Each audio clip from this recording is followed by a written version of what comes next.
We go from one handsome gentleman to another. Robert F. Kennedy Jr. appeared at one of these Turning Point USA events. It didn't go well for him. And later, you got to stick around, because later we're going to get to the fun part, which is Olivia Nuzzi, the journalist who had the virtual affair with Bobby, is revealing how she hated his brain worm. Sorry. She just had a real... Sorry. Woo. She had a real beef with his brain worm. She had a great relationship with him, but a very hostile relationship with his brain worm. Okay, but before we get to that, here was Bobby being confronted on his anti-vax stances and his previous advocacy at the organization he was at, like the Children's Defense Force or something, and then how that squares with him being the HHS secretary today. And I thought the student did a good job asking the question. And then Bobby, I kind of have vomit on the mind. I hate to reveal this to all of you, but I'm actually very ill right now, so prayers or things. And had a little bit of a bleh last night. And Bobby essentially does what I did, bleh, but in word lie form. It's just a barf of lies, as you're going to see. GW. I was curious, I know you in the past were the chair of the Children's Health Defense nonprofit organization, a organization that has believed that vaccines are a contributing cause of autism, despite many studies on hundreds of thousands of children showing otherwise, with the exception of studies done by frauds like Andrew Wakefield with a handful of subjects, whereas with studies with hundreds of thousands of subjects, they find no correlation at all to autism. Do you still agree with the claims by Children's Health Defense, or have you distanced themselves now, or do you, being the chair of Health and Human Services for the U.S., now maybe are more educated on that and do not believe that anymore? I believe what I've always believed is that we need to study the cause of autism. Now, you say that autism has, in fact, the potential for vaccines to cause autism has been studied. In fact, only one vaccine has ever been studied, the MMR vaccine. The 20 doses of the 7 vaccines that are given during the first year of life, the DTP, the Hib, the hepatitis B, the pneumococcal vaccines, and the... I really enjoyed hearing him say pneumococcal. Something really was pleasing to my ears to hear him say pneumococcal. Hepatitis B, the pneumococcal vaccines, and the polio vaccines have never been studied. And in fact, Congress would have passed and... Okay, so this is not true. You'll be shocked to find out. I was like, wow, how have I never heard that before? With your skinny tie. Look at that thing. Why is it so skinny? Get a normal size tie. Why is nothing normal about you? Okay. I thought, wow, he's saying that so confidently. Pneumococcal. It was so confident. And so then I looked it up, and it's not true. Numerous vaccines, and specifically common vaccine ingredients, have been studied for potential links to autism and proved there is none. So why is he saying that? And then he goes on. I don't even think it's worth it, because I would have to... I had a document, probably 1,000-word fact check. But on the next part, then he just tells more lies about how... Explanation, oh, that's about his next slide. Okay, well, let's get to his next clash, because there's so much here. But everything he goes through there is just not true. It's stunning, his willingness to just lie. Like here, he gets confronted on cutting research funding and lies. First of all, thank you so much for being here and speaking with us today. Obviously, you're very concerned with the current medical crisis in our country. You talked a lot about it during the regular Q&A section, and I agree with a lot of your concerns and desires for an ambitious medical campaign. However, we also see at the same time that the administration is cutting a lot of funding for medical research and firing a lot of people within the medical department. So how are you able to balance this policy of wanting to downsize government while also having this policy to have an ambitious medical campaign?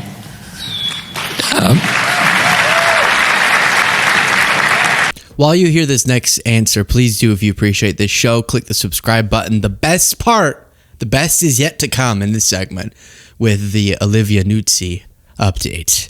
Click the subscribe button. We're not cutting science. We're not cutting research. And we're cutting... the crowd. It's a Turning Point USA crowd. And they're like, oh, please. That's ridiculous. We're not cutting research. Now, there were some studies paused during the rifts. So you may mistake those for us cutting them, but all of those studies are renewed. And there were no clinical trials abandoned. All of the clinical trials are continuing to be funded. We're cutting bureaucrats. We had 42 communications departments. We had 40 IT departments, and most of them were using computer systems that were incompatible with each other. I think we had over 50 HIV programs, and we... Okay. Sorry, I'm so distracted by his leg bobbing. He's like, do. Okay, so you can take that down. I want to just show you, and then I'll fact check his claims. RFK funding, I didn't know. He's been asked before. Hopefully this pops up. That would be so convenient. Yes, it did. He's been asked before. You just can't trust his word on anything, because he was confronted with specific cuts and went, I didn't know about that. Since his appointment in February, Kennedy has facilitated sweeping cuts for programs and staffers alike. You proposed more than $11 billion in cuts to local and state programs addressing things like infectious disease, mental health, addiction, and childhood vaccination. Did you personally approve those cuts? I'm not familiar with those cuts. We'd have to go. There's like more than 50 pages of cuts that I actually went through. The cuts were mainly DEI cuts, which the president... There were a lot, but I'll give you, for example, about $750,000 of a University of Michigan grant into adolescent diabetes was cut. Did you know that? I didn't know that, and that's... Okay, so what are you there for then? Then what are we talking to you about? You don't even know what's happening. So... you have evidence showing substantial cuts to medical research. A Senate report from 2025 documented $2.7 billion in effective NIH funding reductions in the first 3 months of the administration, including 31% cuts to cancer and Alzheimer's trials, as one example. Budget request proposed a slashing NIH by $18 billion, and CDC by $3.6 billion overall. Experts from the American Association of the Advanced with Science warn of long-term harm to U.S. biomedical leadership. Right? So he's making things up. It's all DEI. No, that's not true. Sorry, Bobby. Now, what you've all been waiting for. That's the important stuff, which is why I started with it. This is just the fun stuff. You have this journalist, Olivia Nuzzi, who had to leave her job because she was covering him, but she was also in a digital affair with him. And you have headlines like this: RFK Jr.'s digital lover reveals the truth about his brainworm. And let me just read you one excerpt that made me and many others have a chuckle, okay? I did not like to think, Olivia writes, about it, just as later I would not like to think about the worm in his brain that other people found so funny. I loved his brain. I hated the idea of an intruder therein. An intruder. Others thought he was a madman.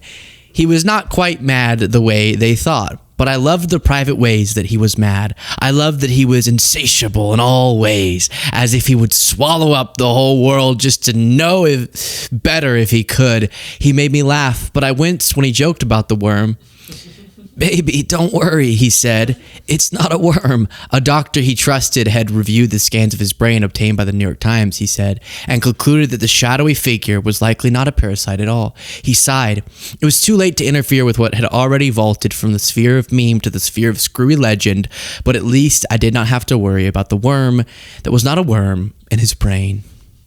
Well, then why did he use that parasite? There's Olivia Nuzzi. Why did he use, I'll ask you, that in his divorce proceedings to try to argue that his earning potential had been decreased by the intruder therein, Olivia? He's lying at some point. If he's telling you, no, it wasn't really there, and he's telling the courts, it is there, so I can't make as much money now, then he's lying at some point. Then you have MSNBC commentator, former MSNBC commentator being mentioned, Keith Olbermann. So you have now Ryan Lizza jumping into the chat, and that is a journalist who used to be in a relationship with Olivia Nuzzi. And an article published by him, Ryan, went viral Monday after he accused his ex-partner Nuzzi of cheating on him with 65-year-old former South Carolina Governor Mark Sanford. What the hell's going on here? This is crazy. The article, Lizza also detailed Nuzzi's alleged sugar daddy relationship with Olbermann and how he hatched a plan for Nuzzi to escape from the cable news host 34 years her senior. Whew.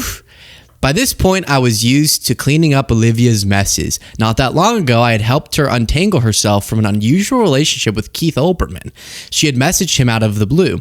They started talking, and soon after, she fled her unhappy home in suburban New Jersey and started living with Keith in Manhattan.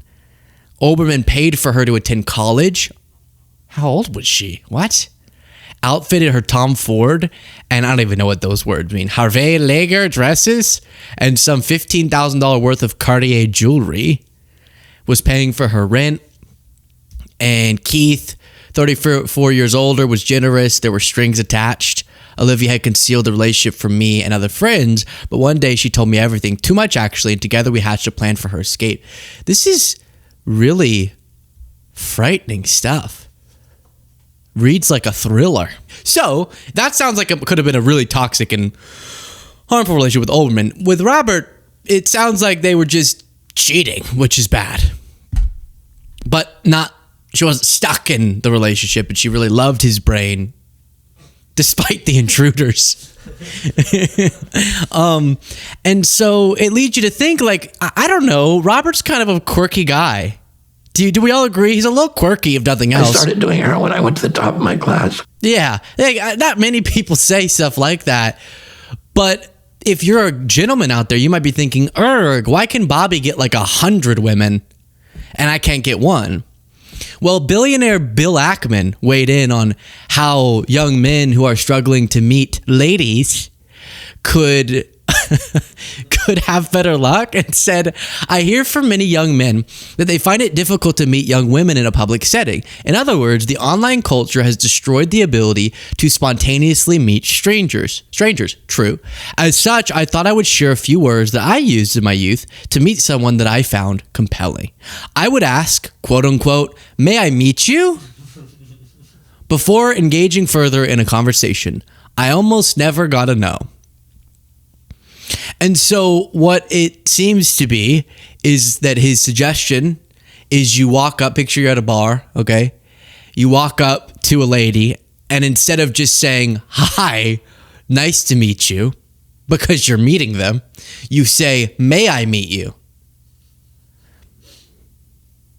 It's interesting.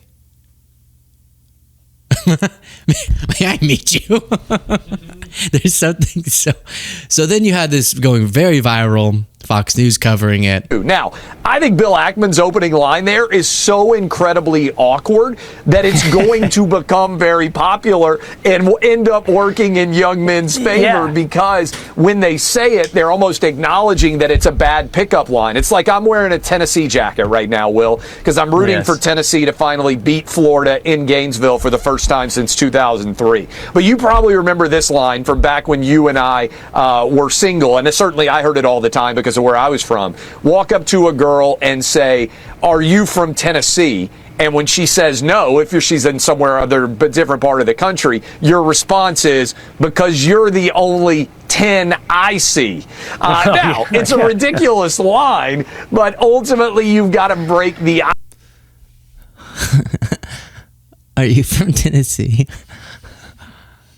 because you're the only 10 I see. All jokes aside, may I meet you?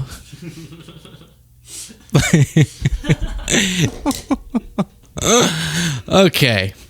So we just combine everything we've learned in this segment. I think, boys, you'll have no problem at all. I think we solved it there.